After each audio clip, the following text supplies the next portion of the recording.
1975ની 26મી જૂને કટોકટી લાદવામાં આવી ત્યારે નક્કી કરવામાં આવ્યું કે આપણે શું કરવું. ટ્રસ્ટીઓની બેઠક થઈ.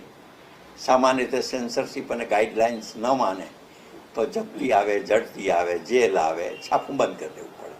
મોટાભાગના અખબારો માની તો અમે વિચાર્યું કે નહીં, આપણે તો કરવું જોઈએ કંઈક. નરેન્દ્ર મોદી, બાકી બીજા ટ્રસ્ટીઓ, વસંતરાવ, ગજેન્દ્ર, બધા ભેગા થઈને અમે બેઠા હતા. એટલે શું કરવું જોઈએ? તો કેટલાકનો મત એમ હતો કે આપણે શાંતિથી છાપું ચલાવીએ, જેવું તેવું પણ વિરોધ ન કરીએ. અમારા જેવા 2-3 લોકોએ અને મોદીએ પણ એનો સમર્થન આપ્યું કે નહીં, આપણે એ છાપું ચલાવવાનો કોઈ અર્થ નથી, આપણે વિરોધ કરવો જોઈએ. આખા દેશમાં જે કંઈ સત્યાગ્રહ થાય છે, કાર્યક્રમો થાય છે, એનું આપણે પ્રકાશન કરવું જોઈએ. નક્કી થયું અને એ પ્રમાણે અમે શરૂ કર્યું. એક મોટો લેખ લખો એટલે મેં અને વસંતભાઈ ભેગા થઈને એક 45 પાનાનો લેખ લખ્યો, કટોકટી વિશે પુનઃ વિચારણા કરો.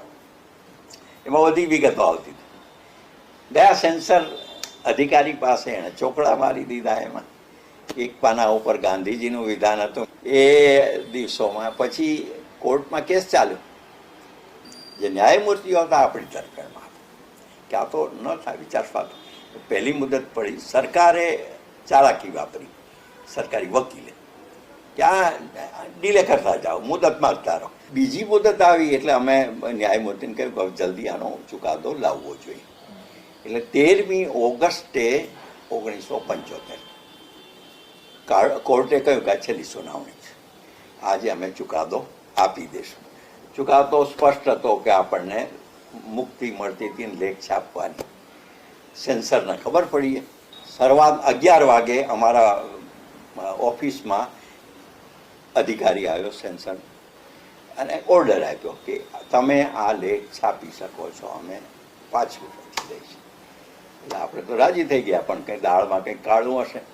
દરુ સાહેબને પૂછ્યું કે આ તકલીફ કંઈક છે, પણ હવે આપણે છાપી નાખો. એ વખતે આપણે છાપીને મૂકી રાખ્યું હતું બધું. બપોર પછી કોર્ટમાં કેસ. હવે એકવાર સેન્સરે પોતાની પાછી ખેંચી લીધી હોય એટલે કેસ ચાલે નહીં, આપણે પણ પાછું ખેંચી લેવું પડે. આપણે પાછું ખેંચી લીધું, બહાર નીકળ્યા અને હું સાધના ઓફિસે પહોંચ્યો. ત્યાં એક બીજો મેસેજ આવ્યો, એ પણ અધિકારી લઈને, કે નવા સેન્સરશીપ નિયમ પ્રમાણે તમે આ લેખ છાપી શકો નહીં, અને જો છાપશો તો તમારા ઉપર પગલાં લેવામાં આવશે. આપણે છાપી નાખ્યો.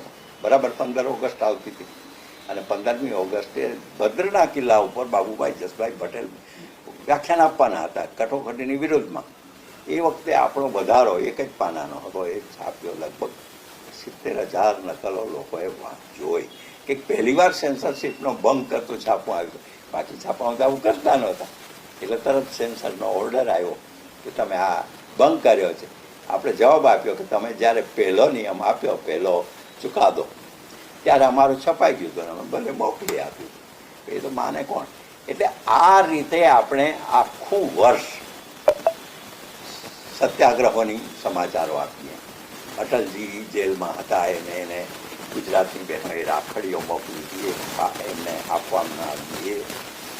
અડવાણી વગેરે બેંગ્લોર જેલમાં વારંવાર કેસ લડતા હતા, અદાલતમાં કેટલાક લોકો મરજીથી બીમાર હતા. આ બધી વિગતો આપણે છાપવા માંડે. બીજું છાપી શકાય એમ.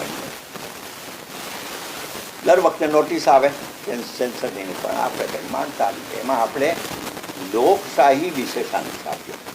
દિવાળીના દિવસો હતા, એમાં બધી સામગ્રી કટોકટી વિરોધી હતી. એનો તો આખો અંક જ જપ્ત કરવા માટે સેન્સરે હુકમ આપ્યો હતો. એટલે આ રીતે આપણે વિચાર સ્વાતંત્ર્ય અને વાણી સ્વાતંત્ર્યનો ઉપયોગ કરી